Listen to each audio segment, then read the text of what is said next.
Roosevelt wanted to see America move into a new era. The Social Security Act was passed and other measures followed: unemployment benefits, welfare payments, distribution of surplus food. With these measures, of course, came rules, regulations, and red tape, as familiar today as they were novel then. The government bureaucracy began to grow, and it's been growing ever since.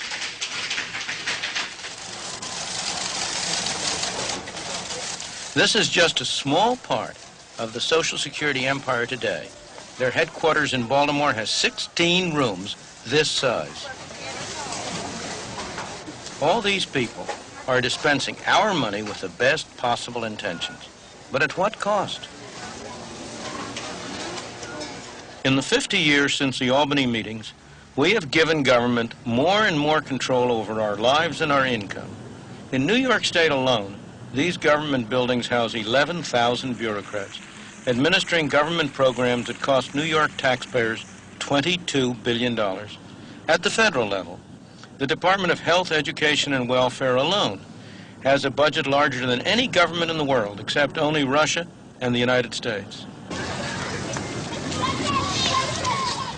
Yet these government measures often do not help the people they are supposed to. It's all right. Richard Brown's daughter, Halima, needs constant medical attention. She has a throat defect and has to be connected to a breathing machine so that she'll survive the nights. It's expensive treatment, and you might expect the family to qualify for a Medicaid grant. No, I don't get it, because I'm not eligible for it. I make a few dollars too much, and the salary that I make, I can't afford to really live and save anything. That's out of the question. And I mean, we live from payday to payday. I mean, literally from payday to payday. The struggle isn't made any easier by the fact that Mr. Brown knows that if he gave up his job as an orderly at the Harlem hospital, he would qualify for a government handout, and he'd be better off financially. Hello, Miss Davies. Mr. Brown, do me a favor, please. There's a section patient. It's a terrible pressure on him, but he's proud of the work that he does here, and he's strong enough to resist the pressure. Mr. Brown, and you're fully dilated, so I'm here to take you to the delivery room. Try not to push, please, because you want to have a nice, sterile delivery. Okay. Mr. Brown has found out the hard way that welfare programs destroy an individual's independence. We have considered welfare. We went to see if I'd apply for welfare, but we were told that we were only eligible for $5 a month. And to receive this $5, we would have to cash in our son's savings bonds, and that's not even worth it. But I don't believe in something for nothing anyway. I think a lot of people are capable of working and are willing to work, but it's just the way it's set up. The mother and the children are better off if the husband isn't working or if the husband isn't there. And this breaks up so many poor families. One of the saddest things is that many of the children whose parents are on welfare will, in their turn, end up in the welfare trap when they grow up. In this public housing project in the Bronx, New York, 3/4 of the families are now receiving welfare payments. Well, Mr. Brown wanted to keep away from this kind of thing for a very good reason. The people who get on welfare lose their human independence and feeling of dignity. They become subject to the dictates and whims of their welfare supervisor, who can tell them whether they can live here or there, whether they may put in a telephone, what they may do with their lives. They're treated like children, not like responsible adults. And they're trapped in the system. Maybe a job comes up that looks better than welfare, but they're afraid to take it, because if they lose it after a few months, it may be 6 months or 9 months before they can get back onto welfare. And as a result, this becomes a self-perpetuating cycle, rather than simply a temporary state of affairs. Maureen Ramsey has had to buy food and clothes for her family out of a government handout. For the whole of that time, her husband, Steve, hasn't had a job.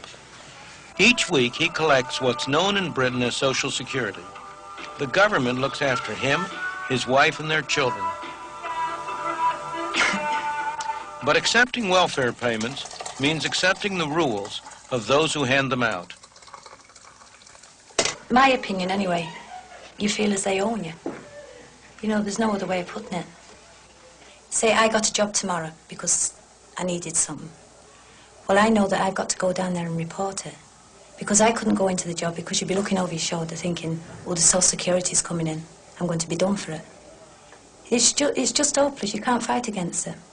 The jobs around now these days, you only come up with about £45 a week. And then you deduct your stamp out of that. You still finish up with about £39. So what good is it working? When you still get the same thing, you know what I mean? I can't see any sense of it. Of course, he's quite right that it may not pay him to get a job now. That's not his fault, and I don't blame him. He's acting sensibly and intelligently for his own interest and the interest of his family. It's the fault of a system which takes away the incentive from him to get a job.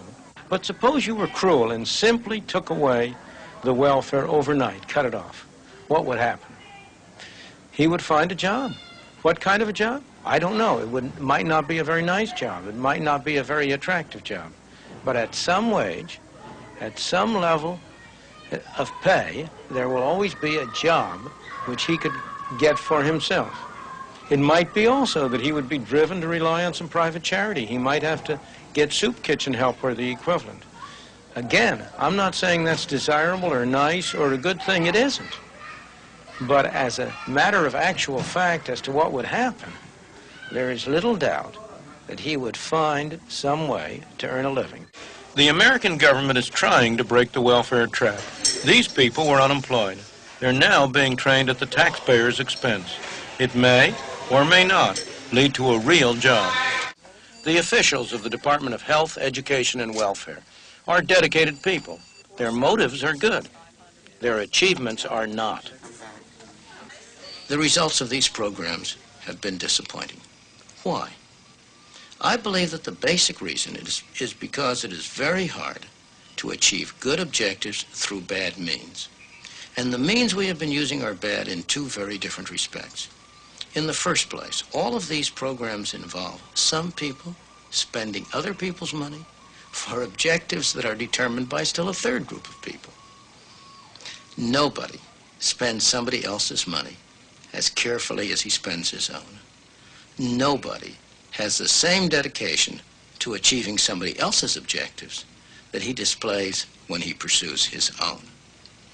Beyond this, the programs have an insidious effect on the moral fiber of both the people who administer the programs and the people who are supposedly benefiting from it.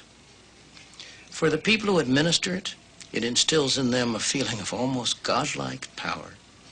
For the people who are supposedly benefiting, it instills a feeling of childlike dependence. Their capacity for personal decision-making atrophies. The result is that the programs involve a misuse of money. They do not achieve the objectives which it was their intention to achieve. But far more important than this, they tend to rot away the very fabric that holds a decent society together.